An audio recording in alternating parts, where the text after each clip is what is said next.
India's rice export ban কিউ মানে why, কারণ কি, এটা কেন হয়েছে, কি কারণে হয়েছে, আজকে ফুল ভিডিও দেখতে পারবো এই ভিডিওটাতে। আর এই ভিডিওটা আমি নিয়েছি হচ্ছে ওয়ার্ল্ড অ্যাফেয়ার্স ইউটিউব চ্যানেল। তো guys, original video link in description, please go and visit. Okay, so নমস্কার আর নমস্তে, আসসালামু আলাইকুম and নবুদ্দা, this Shetu and welcome to new reaction video. So guys, I'm from Bangladesh, so tech love from Bangladesh all the time. तो कैसे हो please बताओ। मैं तो ठीक हूँ, तुम कैसे हो please write in comment, and where you from please write in comment, because you are my family member, so I have a right to know that where are you from. So please comment করে জানাও, ঠিক আছে। And guys, if you need please subscribe my YouTube channel and subscribe my second blog YouTube channel, link in description. Okay, তো super excited রিয়াকশনের জন্য, so don't skip sir, enjoy the full video. Okay, তো চলো শুরু করি, let's start.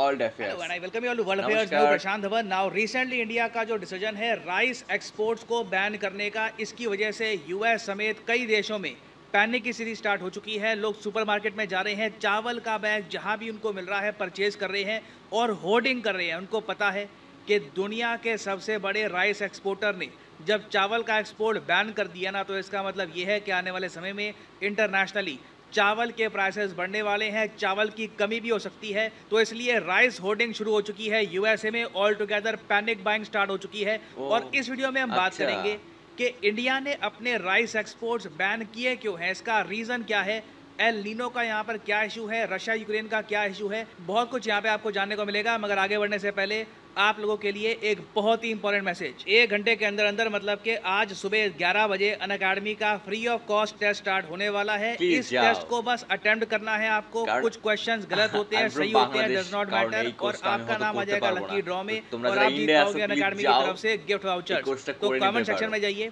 यहाँ पे आपको ये लिंक मिलेगा, इस लिंक पे करिए क्लिक और यहाँ पे आप इस टेस्ट के लिए एनरोल कर पाओगे। एनरोल नाउ पे यहाँ पे आपको करना है क्लिक और यहाँ पे जाके रजिस्टर कर लेना। कोड आपसे मांगेंगे, कोड डाल देना PD10 और ठीक 11 बजे आपका टेस्ट स्टार्ट हो जाएगा। टेस्ट स्टार्ट होने से पहले आपको एक नोटिफिकेशन वैसे भी आ जाएगी। और अगर यहाँ पे आपकी रैंक आ जाती है तो मैकबुक, आईपैड यहाँ पे आप जीत सकते हैं। उसके अलावा आपका लकी ड्रॉ में नाम आ गया तो आप गिफ्ट वाउचर भी जीत पाएंगे। तो this is a win win situation.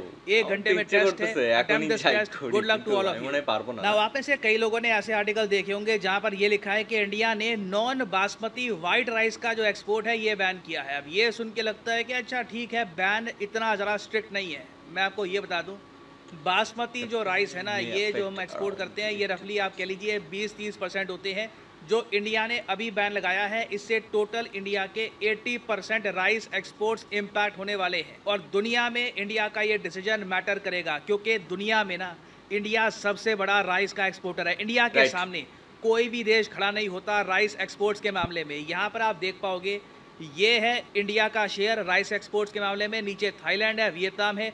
इस ग्राफ से इंडिया की डोमिनेंस इतनी अप्रिशिएट आप नहीं कर पाओगे। ये पाई चार्ट देखो, 40% दुनिया में राइस एक्सपोर्ट्स ना सिर्फ इंडिया संभालता है। बाकी अदर्स में आप देख लो ना, अदर्स में चाइना, यूएस, यूरोपियन यूनियन, दुनिया भर के देशों को आप काउंट कर लो, सब यहाँ पे आते हैं। इंडिया के टक्कर में आप थोड़ा बहुत कह लीजिए कंपटीशन में सिर्फ 2 देश आपको मिलेंगे, वियतनाम और थाईलैंड, और ये दोनों देश बिना कंबाइंड इंडिया के एक्सपोर्ट से बहुत पीछे हैं। और इंटरेस्टिंग बात यह है कि इंडिया इतने सारे चावल एक्सपोर्ट करता है, even though India rice production के मामले में चाइना से पीछे है। चाइना दुनिया का सबसे बड़ा राइस प्रोड्यूसर है, इंडिया से थोड़े से ही ज़्यादा चावल चाइना प्रोड्यूस करता है। मगर चाइना में कंजम्पशन चावल की इतनी ज़्यादा है, इनकी डाइट में चावल इतना इंपॉर्टेंट कंपोनेंट है कि चाइना ज़्यादा चावल एक्सपोर्ट नहीं कर पाता। सारे चावल इनके इंटरनली ही कंज्यूम हो जाते हैं। और पिछले कुछ सालों में तो हमने ये भी देखा है यूनिक ट्रेंड, जब चाइना में चावलों की इतनी कमी हो गई थी कि इन लोगों को भी इंडिया के चावल परचेज करने पड़े। चाहे ये कई दशकों में पहली बार हुआ है, मगर चाइना में भी इंडियन राइस की डिमांड देखी गई। उसके बाद वियतनाम इंटरेस्टिंगली एक बहुत ही बड़ा एक्सपोर्टर है चावल का। मैंने आपको यहाँ पर दिखाया दुनिया के 13.5 एक्सपोर्ट जो है चावल के, ये वियतनाम संभालता है। तो वियतनाम ने भी 2021 में पहली बार इंडिया के चावल परचेज करने स्टार्ट कर दिए थे। और अब मैं एक ट्रेंड देख पा रहा हूँ, ईस्ट एशियन कंट्रीज, चाहे जापान हो, साउथ कोरिया या आसियान देश, इवन चाइना, यहाँ पे ना इंडियन राइस की डिमांड बढ़ रही है, इनको टेस्ट अच्छा लग रहा है इंडियन राइस का। इंडियन राइस लंबे होते हैं, डिस्टिंक्ट टेक्सचर होता है, डिस्टिंक्ट ইয়ামি टेस्ट होता है। জোস লাগে ज़्यादातर जो ये आसियान में বাসমতি चावल চাল होते हैं काफ़ी ওয়াও स्टिकी राइस होते हैं, छोटे चावल होते हैं, इनके कंपैरेटिवली इंडियन चावल एक बहुत ही अलग और यूनिक फ्लेवर ऑफर यस करते हैं। तो इंडियन चावलों की देखिए डिमांड यहाँ पे है। उसके अलावा जो एनआरआई आपको मिलेंगे यूएसए में, जो काम करने के लिए वहाँ पर তো गए हैं, या বাসমতি फिर चाल आई कई थिंक শুধু इंडियन ইন্ডিয়ায় হয় अमेरिकन जो অন্য बस কোনো चुके हैं কান্ট্রিতে यूएसए মানে में, হয় না वहाँ पे भी ना चावल की आपको बड़ी खपत दिखेगी। अमेरिकन एज ए होल चावल अभी इतना खाते नहीं है, चावल के बिना उनका गुजारा चल जाएगा, मगर जो इंडियन अमेरिकन है ना यूएसए में,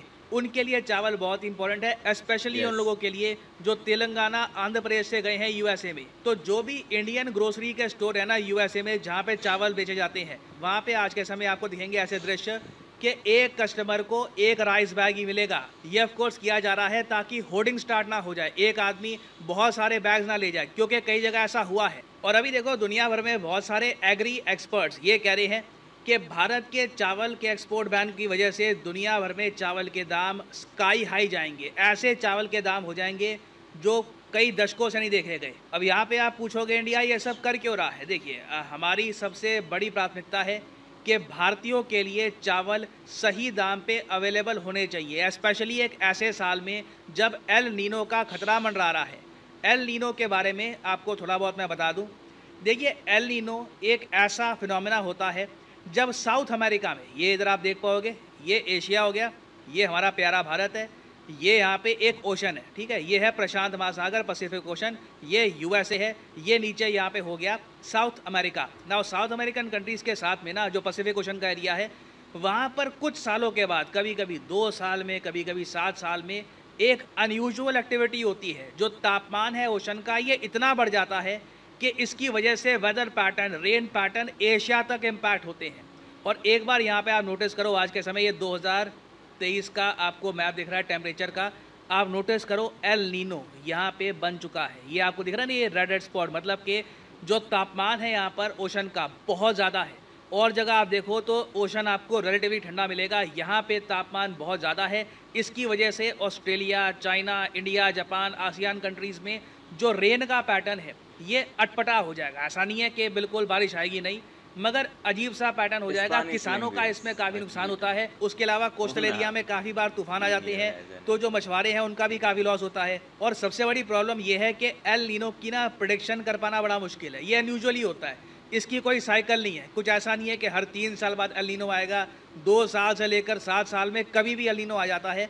और अभी 2023 में माना जा रहा है कि एल नीनो आ चुका है। By the way El Nino का एक उल्टा भी होता है, ला नीना। ला नीना फिनोमेना में क्या रहता है कि ये जो पार्ट है ओशन का, यहाँ पे तापमान बहुत ज़्यादा नीचे हो जाता है, बहुत ज़्यादा गिर जाता है। तो सिंस वेदर पैटर्न अटपटे होने वाले हैं, दुनिया भर में ना चावल की जो खेती है ये इस पर इम्पैक्ट आएगा। तो इंडिया ने पहले ये डिसाइड किया है कि भारत में चावल रहे। अब देखो मैं आपको एक बात बताता हूँ, मान लो इंडिया ये एक्सपोर्ट बैन ना लगाता तो दुनिया भर में चावलों के दाम जब बढ़ जाते ना, तो भारत में जो एक्सपोर्टर है वो थोड़ा बहुत कहते हैं पैसा कमा लेते हैं, प्रॉफिट कमाते हैं, चावल एक्सपोर्ट करते हैं, भारी दामों में फ़ायदा हो जाएगा।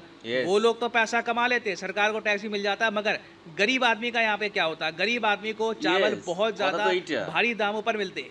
तो इंडिया ने ऑब्वियसली अपनी आबादी को किया है प्रोटेक्ट, बट इंडिया की बैन की वजह से चावल के दाम जो वैसे ही उठ रहे थे ना, अब और ज़्यादा उठने स्टार्ट हो जाएंगे।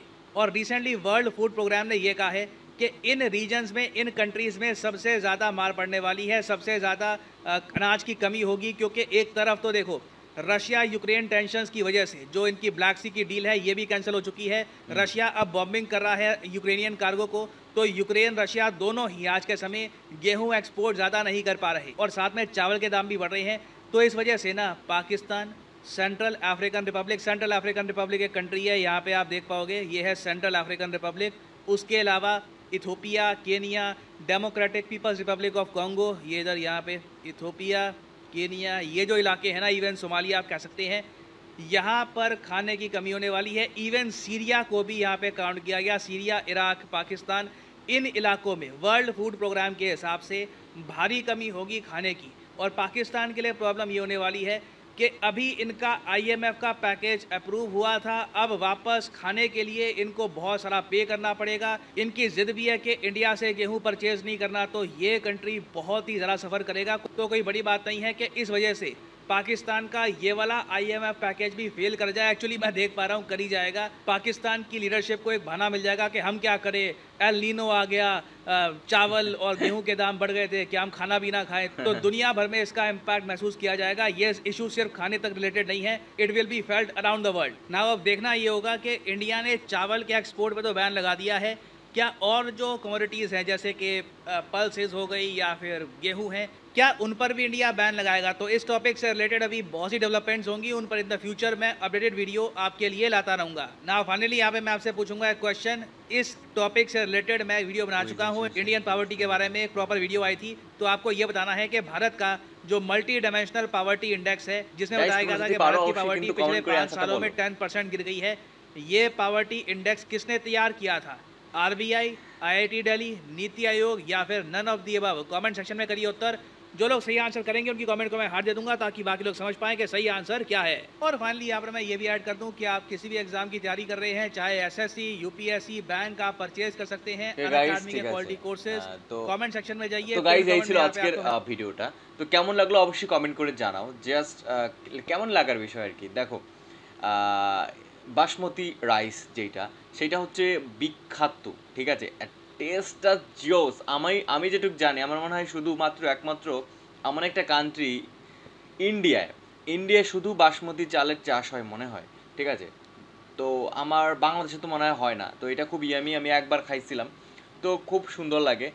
আর কি বলে, এই যে আরেকটা কথা বললো যে হচ্ছে যদি কি বলে উৎপাদন কমে যায়, ঠিক আছে, তো সেই ক্ষেত্রে কি করে, যেটা বাজারে থাকে সেটা অনেক দামে বিক্রি হয়, যার জন্য যারা গরিব মানুষ তারা কিন্তু সেইটা সহজে টাকা থাকে না, কিনে খেতে পারে না, কারণ যেটা পাওয়া যায় না, যেটা অ্যাভেলেবেল সেইটার দাম কম থাকে, আর যেটা পাওয়া একদমই যায় না, মার্কেট আউট, ব্যান হয়ে গেছে, সোল্ড আউট, সেই জিনিসটা যদি পাইতে হয় তাহলে অনেক টাকা দিয়ে, অনেক কি বলে রুপি দিয়ে সেটা কিনতে হয়, ঠিক আছে। তো সাধারণ যারা মানুষ রয়েছে না, আমাদের মতো, আমার মতো সাধারণ যারা মানুষ রয়েছে বা তারও নিম্ন মধ্যবিত্ত যারা রয়েছেন, একদম দিন আনে দিন খায় যারা, তাদের ক্ষেত্রে খুব একটা খারাপ ইম্প্যাক্ট তৈরি হয়। তো আমি তাদের জন্য অনেক ভাবি।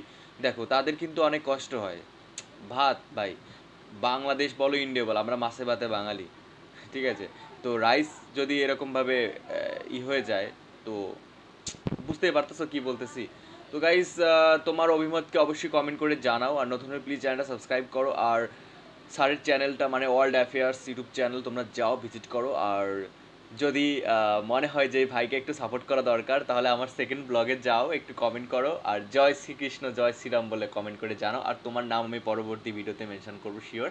তো দেখা হচ্ছে নতুন কোনো ভিডিওতে। নমস্কার আর নমস্তে। So love you, tata.